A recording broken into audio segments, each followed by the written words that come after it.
it has been dealt in such a manner. The second objective of keeping the status quo, and that is important, is to also protect the security of Israel.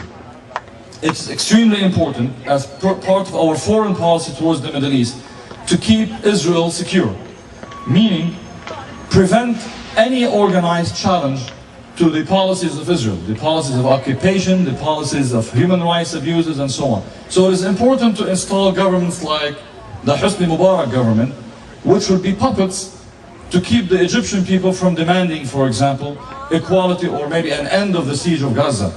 So it is important to keep someone who will keep the protection of the Camp David agreement between Israel and Egypt, even though that meant Egypt would stop defending the rights of the basic human rights of the Palestinian people. Because if there was a democratically elected government or president in Egypt, chances are that this president would be responsive to the will of the people. And every survey and every poll in Egypt shows that overwhelmingly, maybe 80, 90, 95% of Egyptians support the rights of the Palestinian people. That's why democracy becomes bad, because then it brings people to power who might undermine or challenge Israel's policies in that region. The third element or factor in running foreign policy from our country to dealing with the Middle East countries, and specifically I'm talking about allowing the undemocratically elected governments in that region to stay. The third one is driven by the fear of a perceived threat from what's described usually as Islamists. Corrupt governments, dictators, and Israel, which also is a corrupt government, have convinced policymakers in the US that democracy is bad for the Middle East, because democracy would bring Islamists to power, and Islamists are described as, one block, they all look alike, they're all dangerous, there are no shades of them, as if there are no bad Islamists who support terrorism, and they're good Islamists actually who refuse terrorism and actually view Islam as an important source of their way of life, of their morals, of their values, even political systems. But there has been an ability to bundle them all together as a threat to the American foreign policy, to America's influence in the Middle East, and to Israel. So that's why when Bush, to his credit actually, George W. Bush, I know he gets some credit, little, to his credit, he said, no more status quo. I mean, actually, that was one of the things he said in his State of the Union speech. He said, we will not continue to support the lack of freedom, the lack of democracy in the Middle East just to keep the status quo. We are going to push for democracy. Yeah, that didn't last for too long, because what Israel and Egypt and other dictators in the region said, well, look, when democracy was allowed in Turkey, what happened? An Islamically leaning government took over. When democracy was allowed in Palestine and the Palestinian Authority areas, what happened? The Islamists won the election. When democracy was allowed in Lebanon, actually groups like Hezbollah won the largest actual bloc in the parliament. So they used that to say, well, you see, we told you democracy is bad. Democracy is never good for the Arabs and the Muslims, because they will elect people who would not take their orders from us. So it is important. So unfortunately, the three factors that have been driving our foreign policy in America toward dealing with Middle Eastern dictatorships have been the three things that I said. The oil, Israel, and the fear of Islamist or Muslim activists or political Islam and whatever you describe it. And I would really recommend that you read a book called Good Muslims, Bad Muslims by Professor Mahmoud Mamdani. Good Muslims, Bad Muslims by Professor Mahmoud Mamdani.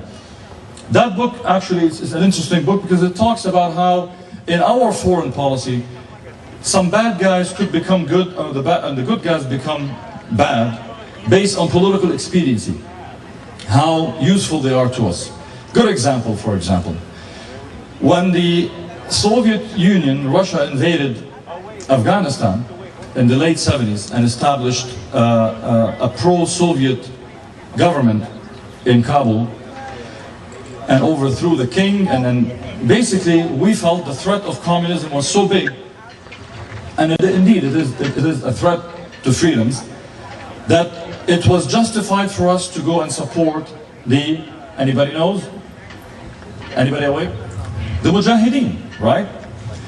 And we, through the CIA, as the US government, under Reagan and other presidents and other agencies, we supported actually the Afghani Mujahideen, the freedom fighters, because at that time Mujahideen was a good thing, you know, by the US policymakers. And we actually worked with the Saudi government and the Pakistani government to make sure that we support not only typical Mujahideen, but the most extreme of the Mujahideen. And there was a purpose for that, because actually, as one US intelligence officer said, well, because they were better, they killed more Russians. You know, these guys are so committed, they would just go and kill more Russians.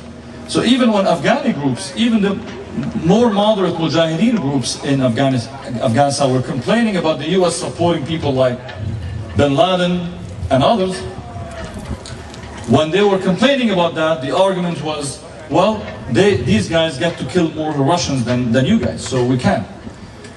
And actually, if you go through that process, we worked with the Saudis to establish schools that promoted certain type of Islamic teachings in Pakistan among the refugees from Afghanistan. So the Afghan refugees in Peshawar and other areas were actually undergoing training to be students, because there was a need for a flow of fighters to fight the Russians, the Soviets, in Afghanistan. Those students, anybody knows what you call them in the language, the local area? Talibs, Talibans, yeah? Sounds familiar, right? So we actually funded the training of tens of thousands of students, Talibs, Taliban in the language of the area, funded by teachings from Saudi Arabia and money from Saudi Arabia through the CIA. This is not hearsay, this is actually fact.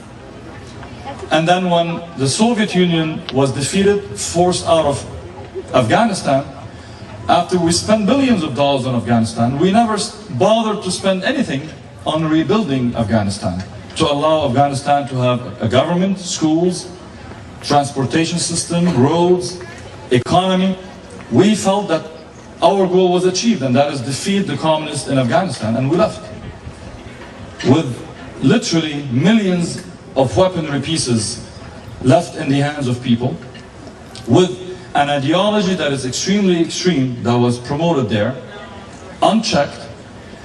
What could happen? This is a recipe for, you know, tens of thousands of those students out of job, with a certain ideology, with a lot of weapons at their hand, and they're seeing their country being destroyed. So what they did, they took over to end the destruction of their country. These are the same people we actually armed. Soon after that, we have to deal with them, of course, harboring terrorist groups such as Al-Qaeda and others. So we end up dealing with a lot of the mistakes our foreign policy has caused, mainly because we have dealt with foreign policy with absolutely no values. Because we have conducted our foreign policy based on short-term interest, expediency, and lack of ethics and morality. We are dealing today, actually, we dealt with Saddam Hussein through an invasion that caused the death of literally hundreds of thousands of Iraqis, thousands of US soldiers, and almost $1 trillion cost. You know, at a time when we cannot fund schools and roads and hospitals, we spent $1 trillion of our own hard-earned tax money to fight in Iraq, to fight against a dictator that we actually funded and supported. Because we needed him. Again, the good Muslims, bad Muslims. He was the good Muslim. Why? Because he was fighting the other bad Muslims. Who were the bad Muslims? Anybody? Back in the 80s, Iran. Remember that? So basically we helped, with the help of the Gulf countries, Kuwait and Saudi Arabia, we actually helped fund and arm Saddam Hussein, while we knew he was oppressing his own people. He was killing his own people, the Kurds in northern Iraq. He was harming and torturing the Iraqi people. But that was never a problem. Human rights were never a problem, because human rights had not been an important factor in our foreign policy making. We allowed, we supported, we armed Saddam